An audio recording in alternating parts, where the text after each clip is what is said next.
guys! Welcome back to my channel. This is Tita Lavinia of Tita's Pageantry, and for this episode, I'm going to be giving you part 3 of my special coverage of Miss Universe Philippines 2022 with the ultimate gown review. So please make sure you stick around. Please subscribe to the channel as well as hit that bell notification button for your weekly pageant fix.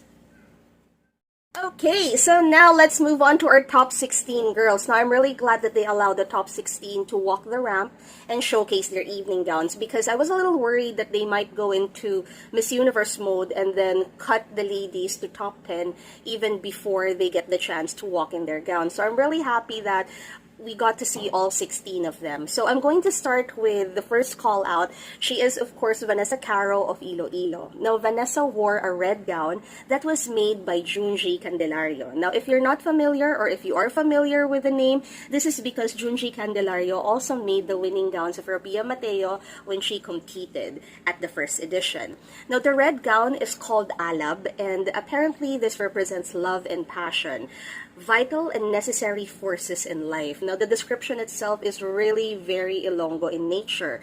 So, it wasn't surprising that they would pull from this very Ilonggo characteristic and turn it into a gown look. The gown itself is fitted. It had a faux collar, but it was just fit close to the body, which I think really complimented Vanessa and the way that she moved in the dress. It was a cleanly made dress. It allowed for Vanessa to walk in it with really clean lines. And they went a little 90s with the styling by pulling her hair in a tight ponytail. I really like the look. I remember saying to my companions that red is a color that looks great on Vanessa. So this was a really, really good choice for the gown color. It did remind me a little bit of the lava gown, but you know what? Every time we see a red gown and every time we see an embellished gown, this is something that comes to mind, so that's already a given. I have Angelica Lopez of Palawan.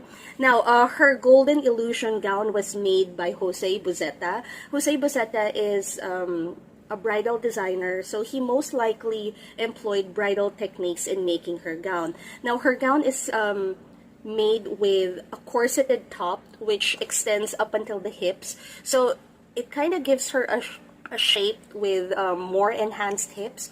But that one, the top part was heavily embellished in gold beadwork, but the bottom part, which was the skirt part, was just lightly embellished in a gold fabric. So I kind of like the contrast of something so heavily embellished and something that's just barely decorated. But looking at it, I wish that they could have added another layer to her skirt so that it could give the skirt more of that flowy feel or more movement. But looking at it, this is a gown that definitely Angelica can wear, Angelica can play with, and Angelica can definitely work with, because she is that type of candidate. She knows how to work a dress, she knows how to work a crowd. And it's also very interesting that she wore gold. I think a lot of people, especially in the pageant community, would expect more metallic colors, but this edition, it was a pleasant surprise to a lot of pageant watchers because they got to see a lot of colors on stage. So it was really smart for Angelica to stick with gold, because not a lot of ladies wore gold for top 16.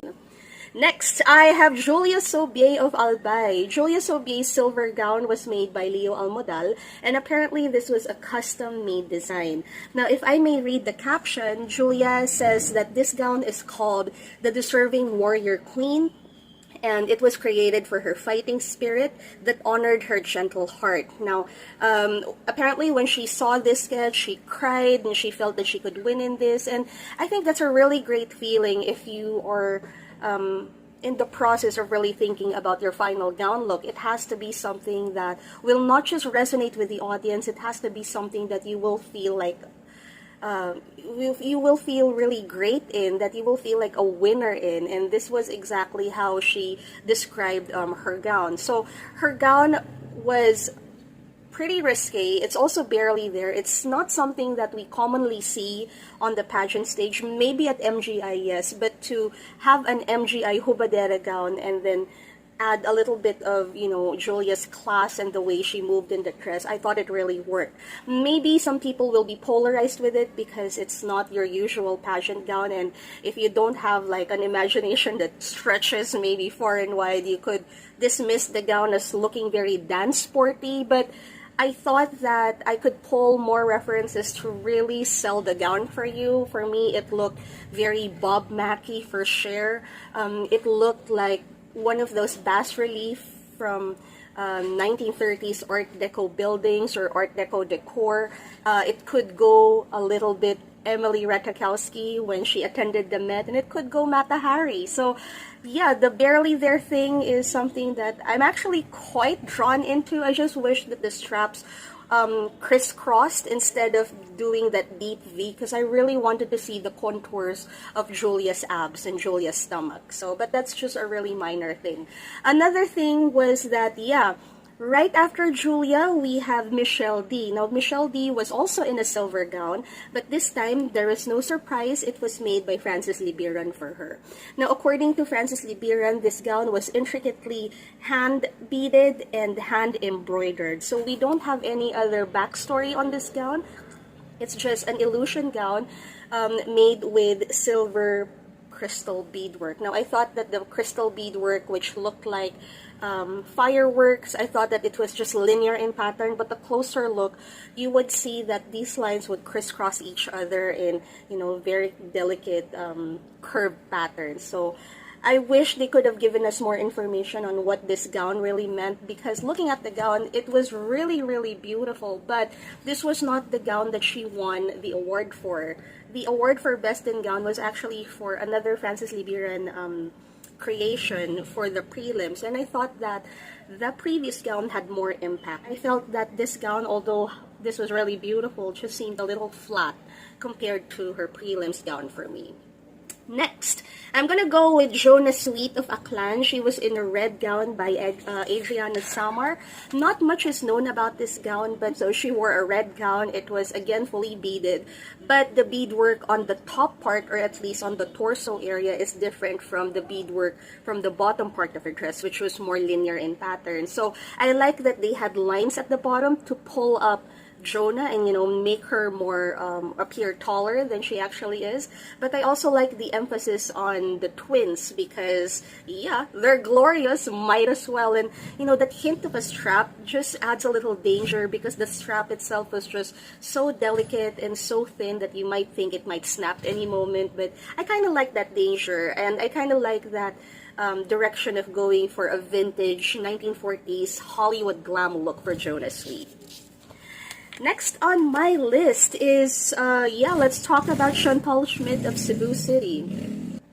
Now, Chantal was in a shimmering lilac creation by Ray Iscario, and this one had a cinched skirt that gathers in front, but it had a skin-bearing top with an open bodice. So, if you listen to the description, it seems a little complicated. It does seem interesting, but it gives you an idea that this is a very open type of gown. It doesn't have a lot of reinforcements. It doesn't have a lot of support. So it's just a gown that, you know, if you have the body, could stand on its own. But I think we're all on the same page in thinking that this could have been Chantal's moment. And unfortunately, the gown didn't elevate her to such heights, because the lack of embellishments just paled in comparison to the other gowns who were present that evening. So I just wish that they could have pushed the envelope a little further in terms of really conceptualizing this look for Chantal, because yeah, she did fade a little bit in terms of styling, hair, makeup, as well as the dress, because she did look like a mermaid. She looked like a really sexy fish, but it just fell a little flat compared to the other gowns from top 16. Next, Katarina Legato of Taguig was in a Pablo Mendez gown. Let me tell you, this was actually our favorite gown from the evening. And when I say our, it was from the row that I was sitting at, from my companions who were with me. We were really in love with this gown. So Pablo Mendez made a one-shouldered figure-hugging gown for Katrina. The material is in canary yellow, something that you probably really can't see, but you can see hints of it from the lighting.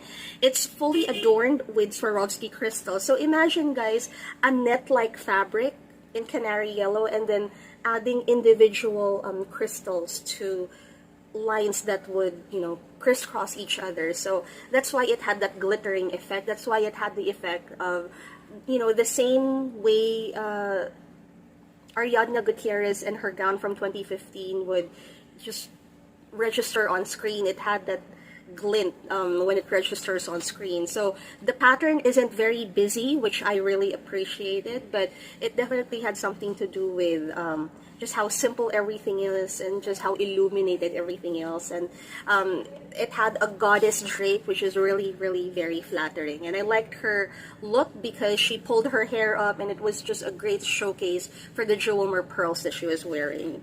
And another thing about this gown, apparently it was inspired by the Miss Universe logo of the woman surrounded by stars. So that's the glitters. Next, this one is very interesting. I have a very interesting story about this. The folks from Nueva Vizcaya, they definitely had a blast because their girl, Jillian Catherine de Mesa, made it to the top. And she wore a red gown, which was corseted, and it was in a velvet material. Now, if you look at the red gown, it would look very, very similar to Natasha Joubert during prelims at Miss Universe. And although this wasn't my cup of tea, apparently there's a backstory to this. So, in the credits, Jillian wore a red gown that was designed by Gian Henderson. But a few hours after the finals, Gian Henderson, the designer, made a statement saying that the gown wasn't his, that apparently he had a different gown made for Jillian, and he provided photos for this.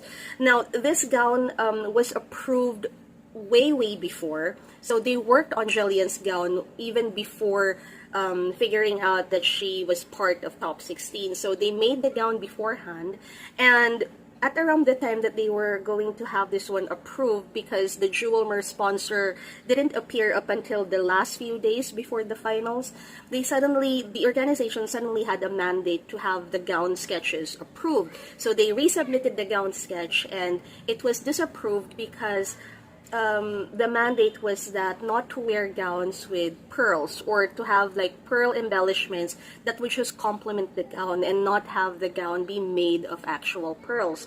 So this posed a problem to Gian and Jillian and her team, because her gown was just embellished with, pearl materials, so they couldn't wear the gown, and that they had to choose from an array of gowns for the finals, and then they went for the red one. Of course, this upset the designer because they felt a little slighted. They've already poured a lot of money and time and energy in making her gown, and then at the last minute it would be disapproved because they brought in the jewelry sponsor, which is Jewelmer, so they couldn't really wear gowns that had a lot of pearls in it because it would clash with the Jewelmer pearls. So they had to make this adjustment and then choose a different gown altogether. Now, Jillian, probably sensing the tension between the designer, the organization, and of course the pageant netizens watching, Jillian and her team made a statement that, to be fair, her gown wasn't the only one that was disapproved. There seems to be other gowns who were not approved to be worn for the finals, and that, they just wanted to move forward with this. Now, I really don't know where I stand with this, because, of course, if you want to get on with your preparation work earlier than usual, then yeah, go ahead and make the gown. But I also understand that there is a process in beauty pageantry wherein you have to have your gowns or your gown sketches approved. Binibining Pilipinas does this as well. So I understand the organization, but based on their grievances, it just seemed like they didn't really have time to make these changes, because disapproving the gown design just happened, I think, just a few days or maybe a few hours before the final. So they were really left with no choice. So moving forward, if this is going to be a practice of approving and disapproving gown looks, then maybe try to do this one a little earlier so that designers and their team can do something about it and can make the necessary tweaks. But nevertheless, I think Jillian did a really good job in showcasing that gown. It's not a gown that she probably liked. It's not a gown that we all like, but she worked it and she was in that situation. And Next one, I have Dorothy Himelian of Iloilo City. Now, Dorothy was also one of the lucky Ilongas who got a position at Miss Universe Philippines for top 16. She was in a golden gown made by Carlos Simoy. Now, Dorothy also doesn't have a lot of photos as well as backstory to the make of her gown, but a closer inspection of the gown just makes you realize how intricately done this was. So she had an illusion gown as well. She was one of the ladies who wore gold as well, but hers had a fully beaded sweetheart neckline that has an illusion of a co-ords because it does separate from the skirt part, but it's attached with illusion mesh. But the skirt part itself had the same beadwork as the top part, and if you look at the beadwork closely, it has a pattern of crystals and golden beads. Number 10, Sonia Tanya wore a beautifully made gown by Chico Estiva. Now, I was really excited by this Chico Estiva gown because this was actually the same color as Catriona Gray's prelims gown. Because you kind of don't know whether this is orange or maybe copper or maybe tangerine. So I like the play of colors. It does seem very sunsetty to me. And this is a Chico Estiva gown. If you're familiar with Chico Estiva, he really loves doing highly embellished gown work, and whenever he would do embellishments, it's usually in a scroll-like pattern or in a foliage or leaf-like pattern. So for me to see a Chico Estiva do a gown that's more on the linear side, very straight cut, I thought it was a really, really good choice for Sonia. Moving on, I think the most fun we've had, I think a lot of people are now thinking of sending her to Miss Grand International. I am, of course, talking about Jewel Palakkad of Ilocos Sur. Now, she wore a powder pink gown by Rafi C. And you know what? It's not my favorite gown in the competition, and the performance is just really, really theatrical. But it kind of works for her because this is her personality. Yeah, she is a little flamboyant, and yeah, the gown is just as crazy as her performance. So the gown itself is in two parts. The first one is a beaded gown underneath, which had more of linear patterns, and then there was a structural, like satin folded aspects to her gown, which I have no idea what it's supposed to represent, but I think it's supposed to represent, I don't know, maybe trees. But it extends up until the skirt part, giving her a train, and then on the front part of her skirt, there are dangling pink leaf patterns. So I know that sounds a lot, and it is a lot. But you kind of will forget that it's just a gown with a hodgepodge of ideas because you're just going to focus on her. She's really quite fun, and she really sold the dress. It really didn't matter whether we liked the dress or not, but she sold it to us. Next, I have Pauline Amelinx, and she was in a red gown, and this one was made by Mikey Andre, and this is inspired by Sandugo. That's actually the name of the gown.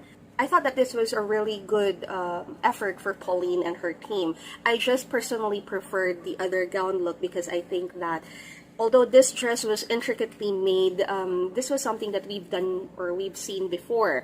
The feathery hem, the fully embellished top, we've seen these types of gown before, but I personally preferred the one she wore at the finals because I thought it gave her more of a defined shape. And I also like the Little Mermaid editorial that she made with Rian Fernandez because I thought that it elongated her. There wasn't anything wrong with this gown. It was just very in the middle for me. It wasn't really such a standout for me, but it didn't matter because Pauline eventually got into top 5 anyway.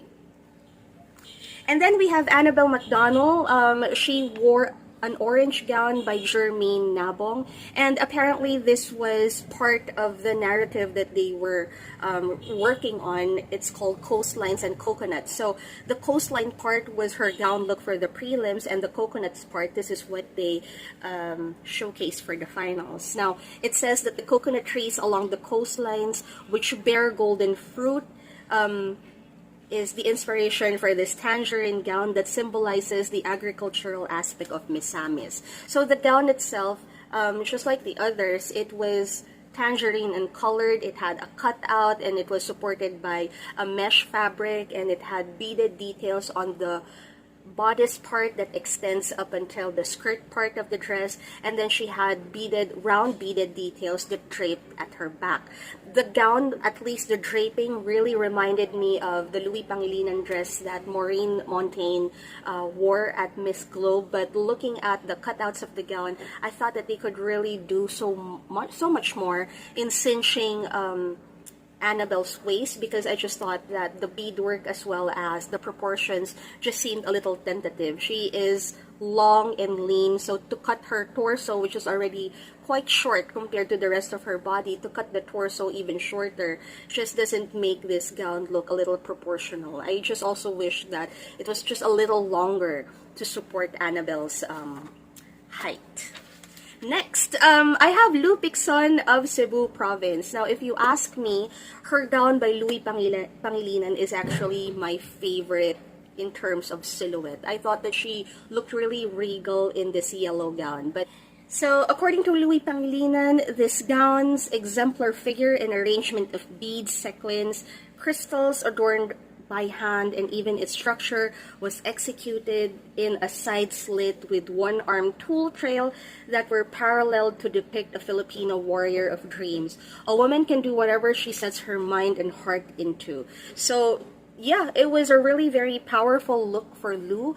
I liked her hair. It was very Miriam Kiambao. However, I will note that I was not a fan of her makeup. I thought that the makeup drowned her. It was just too smoky. I felt that it was just too gray for Lou. I kind of missed the complexion and the texture of her skin that's more on the fresh side.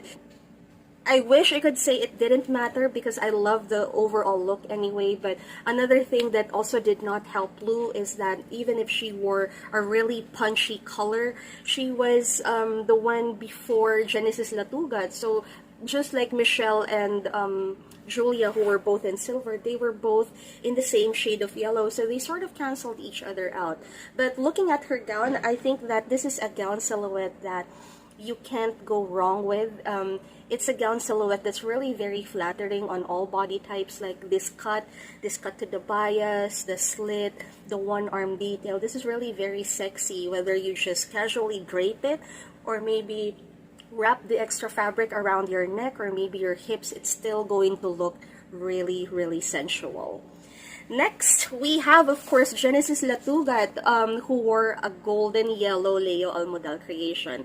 Now, this was an exquisite gown that was made by Leo Almodal. However, we have seen this gown before. It has featured on several editorial photos and videos. It was even worn by Ivana Alawi, something that we've seen before. Now, it's still, of course, a spectacular gown. It's a great color to showcase Genesis' beautiful brown skin, and she knew how to work the gown. She knew of the direction of the styling as to how this would really complement the gown look, and I thought that she executed everything really well. I just hope that she had a different gown silhouette in mind altogether, because one of Genesis' strength is really her leg work and her footwork, and it would have been really nice to see that, because this serpentina cut just limits her movements, and it's great when it's photographed, but in motion it really limits her movements, and this was exactly what happened to Genesis, and she just had to rely on her upper body for just creating these lines and these poses. But it would have been really nice to see her footwork. Now, having said this, maybe she chose this gown and maybe she chose the silhouette because she has been going on with this narrative of a gown for quite some time. She won Miss Baguio in a similar silhouette, and she also wore a red Leo Almodal in the same silhouette during prelims, so she probably wanted just to complete everything and go for this mermaid cut look for the finals. Did it work? I think it did. I just wish that it could have been a lot better. It could have been a lot more special, a lot more custom made.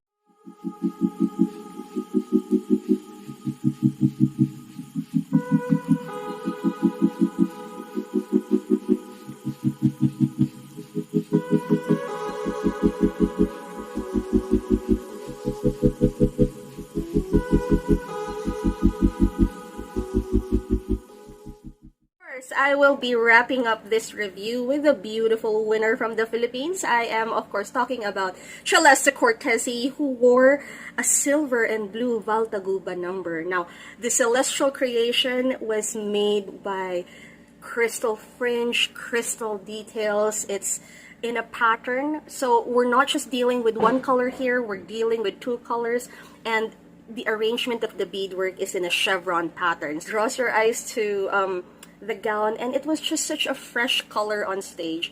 Everyone had a little bit of red, had a little bit of yellow, had a little bit of silver and gold, so it was just really fresh to have this pop of blue, but then it's not pea blue, it's more aqua blue, it's more blue of the sea, and you know, create really clear Boracay water. So I really love this. I think I mentioned this one before. I have a friend who is based in Italy, and she mentioned that Celeste in Italy, of course, it means heavenly. It's referencing the celestial beings and everything celestial, but it actually means light blue sky in Italian. So if you look at her dress with the silver details and a little bit of that metallic light blue, I think it really, really makes sense. And I like that it wasn't so covered, that it wasn't so sexy, that it was in between, but then it served its purpose. It gave us body shape for her. It gave us that glow.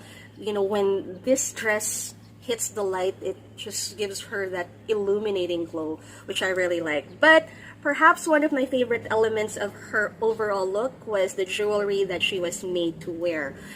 I did a little bit of digging for you, and I figured out that the earrings that she was made to wear was actually from the La Mer Un Majesté collection of Jewelmer as well. And these are the earrings that were made with golden South Sea pearls, and it's accented by diamonds and blue sapphires. And in one website, I found out that this retails for $17,260. So yeah, pretty expensive. Now, of course, she wasn't the only one to wear Jewelmer pearls at the finals, but I think that this is really very interesting because it picks up on the colors of her gown.